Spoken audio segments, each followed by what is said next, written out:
Algoritma media sosial tidak benar-benar memahami kita dalam arti seperti manusia memahami emosi dan motivasi. Algoritma bekerja dengan mengamati dan mengenali pola dalam aktivitas digital kita, bukan membaca pikiran atau memahami perasaan kita secara mendalam. Algoritma memang memiliki kelebihan dalam aspek tertentu, misalnya seperti melacak kebiasaan digital dengan presisi tinggi, seberapa sering kita membuka aplikasi, berapa lama menonton video, dan seberapa cepat kita melakukan scrolling, dan lain-lainnya. Algoritma mampu menganalisis pola minat secara kuantitatif. Jika kita sering menonton konten tertentu, algoritma akan menyimpulkan bahwa kita tertarik pada topik itu. Algoritma juga mampu mendeteksi perubahan kebiasaan yang halus. Bahkan sebelum kita sadar bahwa minat kita berubah, algoritma bisa menangkap dari interaksi kita dengan konten baru. Tapi ada batasan besar di sini. Algoritma media sosial tidak memahami konteks emosional dan psikologis kita sepenuhnya.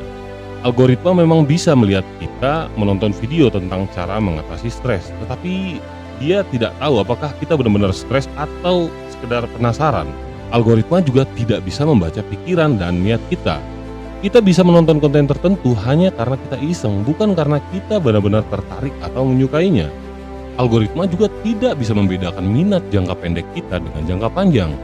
Misalnya, kalau kita sekali saja menonton video tentang konspirasi, algoritma mungkin langsung menganggap kita sebagai penggemar teori konspirasi, padahal kita cuma pengen tahu aja.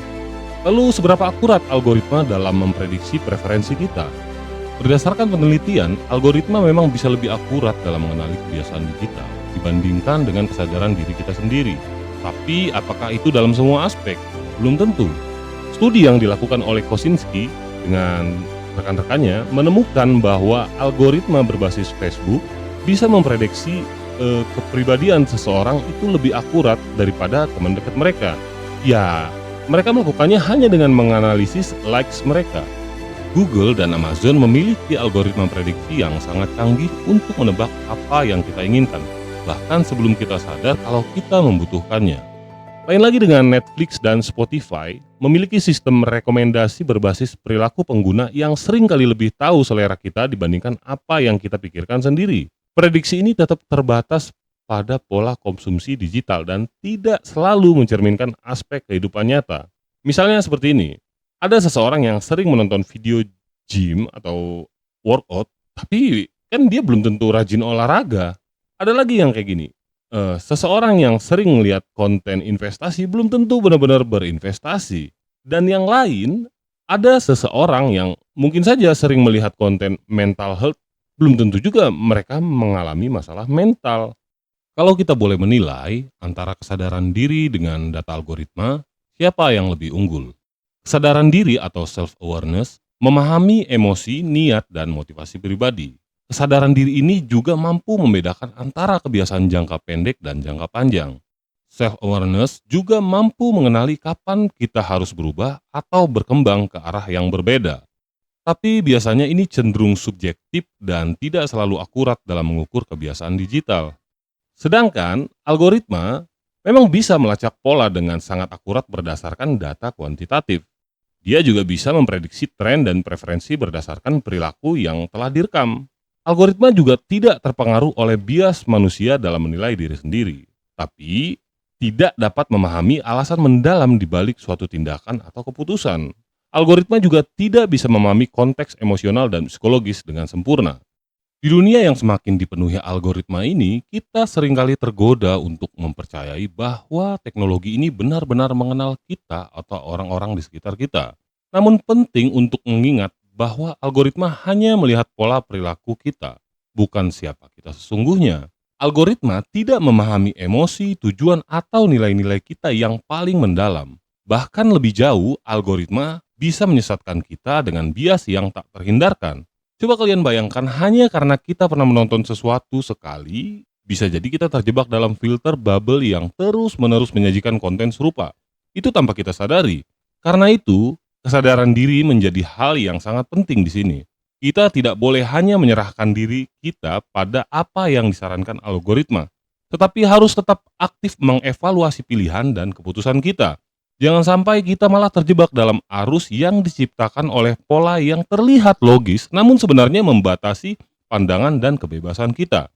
Teknologi bisa menjadi alat yang hebat, tetapi kendali atas keinginan yang kita putuskan tetap ada di tangan kita. Teman-teman, mungkin kalian bertanya-tanya, kenapa sih saya bahas soal kesadaran diri dan algoritma di channel Saham Otodidak yang biasanya membahas tentang investasi, saham, dan bisnis? Nah, kalau kalian penasaran dan ingin tahu lebih dalam tentang hubungan antara kesadaran diri dan algoritma, serta bagaimana hal ini bisa mempengaruhi cara kita berinvestasi dan membuat keputusan bisnis, yuk jangan ragu untuk like, komen, dan subscribe. Dengan memberikan like pada video ini, kalian menunjukkan kalau topik ini menarik untuk kalian. Dan dengan subscribe channel ini, kalian nggak akan ketinggalan video-video dari kami selanjutnya yang mengupas lebih dalam tentang hal-hal yang mungkin nggak kalian duga bakal sangat berpengaruh dalam dunia investasi dan bisnis. Jadi klik tombolnya dan jangan lupa bagikan video ini ke teman-teman kalian.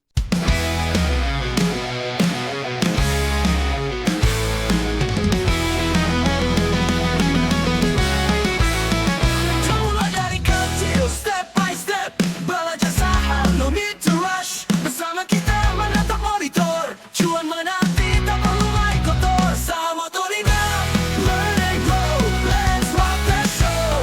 Saham Otodidak, dari nol sampai jadi pro.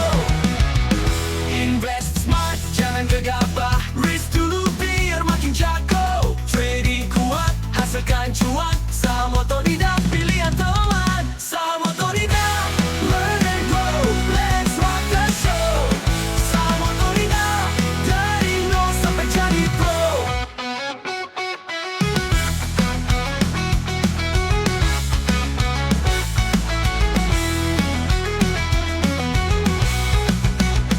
Invest smart, jangan gegabah, risk dulu biar makin jago. Trading kuat, hasilkan cuan.